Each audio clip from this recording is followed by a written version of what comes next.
आज का टॉपिक है halo alkanes hello arenes.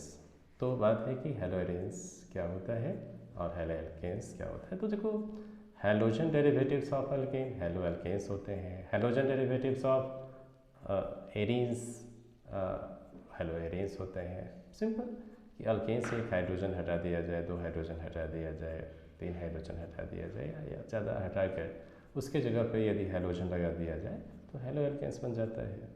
Hello arenes है, जैसे बेंजीन रिंग है, उस पर एक हाइड्रोजन हटाकर हेलोजन लगा दीजिए, दो हाइड्रोजन लगा दीजिए, हटाकर हेलोजन लगा दीजिए, तो इस ढंग से जो है आपको हेलो एरेन्स बनते हैं। अब हेलो एल्केन्स का प्रिपरेशन कैसे करते हैं, तो सपोज या हेलो एरेन्स का प्रिपरेशन कैसे करते हैं, तो हम उस पर आपको डिस्कशन करते हैं। ठीक है, अब सबसे पहले अल्कोहल से हम कैसे बनाते हैं, तो 5 आपका 6 वे से आप आसानी से बना सकते हैं। तो क्या है कि अल्कोहल को यदि HX का ZnCl2 के प्रेजेंस में कराते हैं तो RX बन जाता है।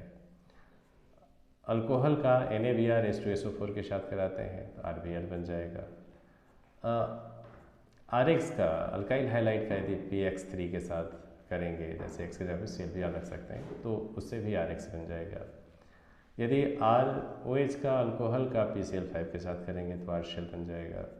यदि अल्कोहल का Re2PyX2 के साथ भी कराएंगे तो भी जो है RX बन जाएगा। X के यहाँ पे Br और I ले सकते हैं। अल्कोहल का SOCl2 के साथ कराएंगे तो भी RCl बन जाएगा। तो ये एक तरीका है। दूसरा तरीका है फ्रॉम हाइड्रोकार्बन्स। इसमें हम इलेक्ट्रोफिलिक सब्स्टिट्यूशन रिएक्शन से करा सकते हैं। जैसे टॉलिन है, टॉलीज को हैलोजन के साथ Fe डार्क में कराएंगे तो आपको हेलो मतलब बेंजीन रिंग पर जो है ना ऑर्थो और पैरा पोजीशन पे आपका हेलोजन लग जाएगा। सैंडवेयर है, मान लीजिए कि N2Cl बेंजीन डाइजोनियम सॉल्ट है, उसमें यदि Cu2X2 के साथ करा देते हैं तो ये हेलो बेंजीन बन जाता है। यह एक सैंडवेयर रिएक्शन भी है। आपको बेंजीन डाइजोनियम सॉल्ट को Ki के साथ कराएंगे तो आयोडोबेंजीन बन जाएगा। एल्कीन पे HBr का HX का एडिशन कराएंगे तो भी जो है आपको हेलो एल्कीन बन जाएगा। यदि आप एल्कीन पे Br2 का एडिशन कराएंगे CCl4 के पास के साथ तो भी जो है, जैसे इथीन है तो इथीन पे Br2 के साथ एडिशन करा देंगे तो 1,2 डाइब्रोमो इथीन बन जाएगा। हेलोजन एक्सचेंज से भी आप बना सकते हैं, जैसे RX है, NaI के साथ डाइएस्ट्रोन के प्रेजेंस में कराएंगे तो आपका RI बन जाता है। ये फिंकरस्टीन रिएक्शन है। इसके बाद आप प्रॉपर्टीज़ भी देख सकते हैं। प्रॉपर्टीज़ में क्या हो सकता है, जैसे कार्बन बढ़ता है, अल्कोहल में नंबर ऑफ कार्बन्स बढ़ते हैं तो बॉइलिंग पॉइंट बढ़ता है क्योंकि सरफेस एरिया बढ़ता है। ब्रांचिंग बढ़ती है आइसोमेरिक अल्केन्स में, तो आइसोमेरिक अल्केन्स में जो है वो सरफेस एरिया घटता है तो उससे बॉइलिंग पॉइंट घट जाता है। फिर हम सोलिबिलिटी की बात करते हैं, तो जो अल्काइल ग्रुप है, हाइड्रोफोबिक ग्रुप है, तो जैसे जैसे वो बढ़ेगा तो वाटर में उसकी सोलिबिलिटी बढ़ेगी, लेकिन जो ऑर्गेनिक सॉल्वेंट है उसमें वो बढ़ता है। केमिकल रिएक्शंस की बात करेंगे तो 3 टाइप में इसको डिवाइड किया गया है। एक न्यूक्लियोफिलिक सब्स्टिट्यूशन रिएक्शन है, एलिमिनेशन रिएक्शन है और रिएक्शन विथ मीटल है। तो क्वेश्चन ये है कि न्यूक्लियोफिलिक सब्स्टिट्यूशन रिएक्शन में जैसे सिंपल है कि जैसे अल्काइल हैलाइड में CX होता है तो कोई भी न्यूक्लियोफाइल है उसको करेंगे तो X हट के आप उसके जगह पे जो है दूसरा न्यूक्लियोफाइल लगाएगा। जैसे NaOH है तो OH माइनस है तो RX के अवधि OH माइनस NaOH के साथ कराएंगे तो RX हट जाएगा, ROH बन जाएगा, अल्कोहल बन जाएगा। तो इसी ढंग से आप न्यूक्लियोफाइल जो है सर्च कर लेना है, जैसे OH है, RO माइनस है, I माइनस है, NH2 माइनस है, जो भी है वो सब जो है आप X हटा के उस पर हम लगा सकते हैं। अब क्वेश्चन ये है कि इसमें भी जो है SN1 SN2 रिएक्शन होते हैं, तो 3 डिग्री में 3 डिग्री जो अल्काइल हैलाइड होता है उसमें SN1 ज़्यादा होता है, फिर उससे कम 2 डिग्री में होता है, 1 डिग्री में सबसे कम होता है। SN2 जो है 1 डिग्री में ज़्यादा होता है, फिर 2 डिग्री में, फिर 1 डिग्री में, ऐसे रिएक्शंस आपके होते हैं। इसके साथ साथ एक और बात है कि जैसे प्लेन पोलराइज लाइट क्या होता है। तो प्लेन पोलराइज लाइट जो है जैसे ऑर्डिनरी लाइट जो है ना ट्रेवलिंग ऑन डायरेक्शन, बट जब उसको हम निकोल प्रिज्म के साथ पास कराते हैं तो सारे जो वेव्स हैं उसको मतलब एक डायरेक्शन में प्रोपेगेट करता है, तो वो उससे प्लेन पोलराइज लाइट उसे कहते हैं। तो प्लेन पोलराइज लाइट को यदि हम सोल्यूशन या उसके वेपर मीडियम से पास कराते हैं तो वो क्या करता है कि वो या तो रोटेट करता है या नहीं करता है। जो रोटेट करता है प्लेन पोलराइज लाइट को तो उसको हम ऑप्टिकल एक्टिव कंपाउंड कहते हैं, जो नहीं करता है उसको ऑप्टिकल इनएक्टिव कहते हैं। तो रोटेट भी करेगा तो एक क्लॉकवाइज में करेगा तो जिसको हम D form of dextro rotatory compound बोलेंगे। यदि एंटी क्लॉकवाइज डायरेक्शन में करता है तो उसको हम लिबो रोटेटरी बोलेंगे। इसी टाइप से एक रस्मिक मिक्सचर भी होता है। रस्मिक मिक्सचर जैसे इक्विमोलर मिक्सचर ऑफ डी और L form of the compound को हम रस्मिक मिक्सचर कहते हैं। एक ऐसा रिएक्शन होता है जिसमें प्रिजर्वेशन ऑफ कॉन्फ़िगरेशन होता है, यानी रिएक्शन होता है लेकिन उसमें कॉन्फ़िगरेशन चेंज नहीं होता, तो उसको हम रिटेंशन कहते हैं। जो रेस्मिक मिक्सचर होता है वो ऑप्टिकल इनएक्टिव होता है क्योंकि 50% इसमें डी और 50% एल फॉर्म होते हैं, तो उसका जो ऑप्टिकल रोटेशन है वो कैंसिल आउट हो जाता है। चलिए दूसरा है एलिमिनेशन रिएक्शन। जैसे एलिमिनेशन में इसमें बीटा डिहाइड्रोहैलोजिनेशन या बीटा एलिमिनेशन रिएक्शन जो है बहुत इंपॉर्टेंट है। तो सपोज करते हैं कि कोई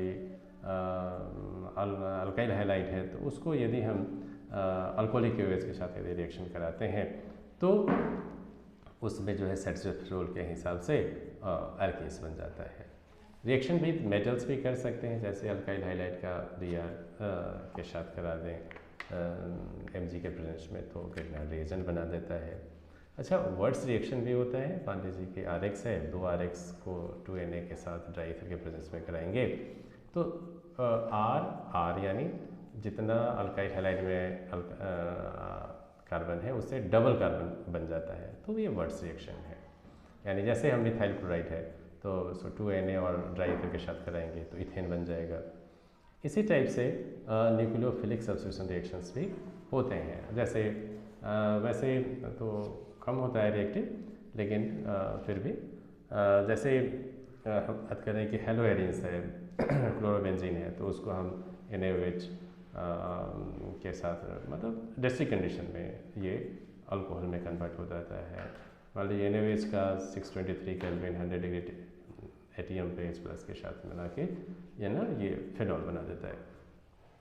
और जो इलेक्ट्रॉन विथड्राइंग ग्रुप है तो इस पे जो है सो रिएक्टिविटी को मतलब बढ़ा देता है, इसलिए कम ही टेम्परेचर प्रेशर पे मतलब ये रिएक्शन कर लेता है। और जैसे यदि हम 2,4,6 ट्राइनाइट्रो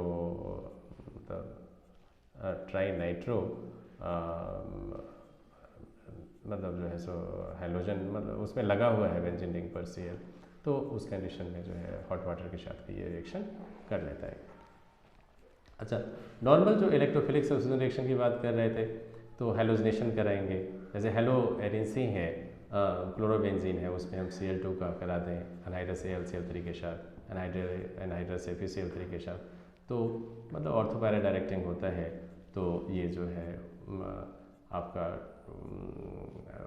1,2 डाइक्लोरोबेंजीन बना देगा, 1,4 डाइक्लोरोबेंजीन बना देगा। नाइट्रेशन कराएंगे तो उसी ढंग से ऑर्थो पे NO2 लग सकता है, पैरा पे लग सकता है। सल्फोनेशन कराएंगे तो SO3H ग्रुप जो है बेंजीन रिंग पे ऑर्थो पोजीशन पे लग जाएगा, आपका जो है पैरा पोजीशन पे लग जाएगा।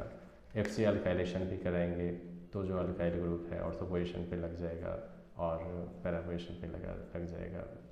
उसी ढंग से यदि असाइलेशन भी कराते हैं तो भी जो है ये आपका ऑर्थो और पैरा पोजीशन पे लग जाएगा। आगे हम बात करते हैं कि फिटिक रिएक्शन क्या होता है। जैसे 2 एराइल हैलाइड है उसको Na के साथ ईथर के साथ कराएंगे तो 2 बेंजीन लोग जो है जमा हो जाएगा तो डाइफिनाइल बन जाएगा। वर्ड्स फिटिक क्या है, एक एराइल ले लीजिए एक अल्काइल ले लीजिए, उसको जो है आप ईथर के प्रेजेंस में कराएंगे तो अल्काइल बेंजीन बन जाता है। तो ये जो है आपका फिटिक रिएक्शन है। तो ये है। और एक और जो इम्पोर्टेंट कंपाउंड की बात करते हैं, जैसे क्लोरोफॉर्म है, यदि उसको ऑक्सीजन के साथ हाई लाइट में ये रिएक्शन करता है तो फॉस्फेट एक पॉइजनस गैस है जो बनाता है।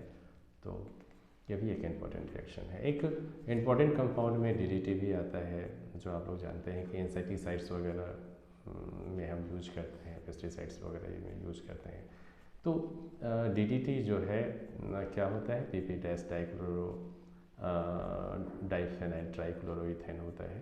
तो ये भी जो है एक इम्पॉर्टेंट कंपाउंड है जो पेस्टिसाइड्स के रूप में यूज होता है। हालांकि जो है अमेरिका वगैरह में इस पर बैनिंग है। तो ये रहा आपका हेलो एल्केन्स, हेलो एल्केन्स।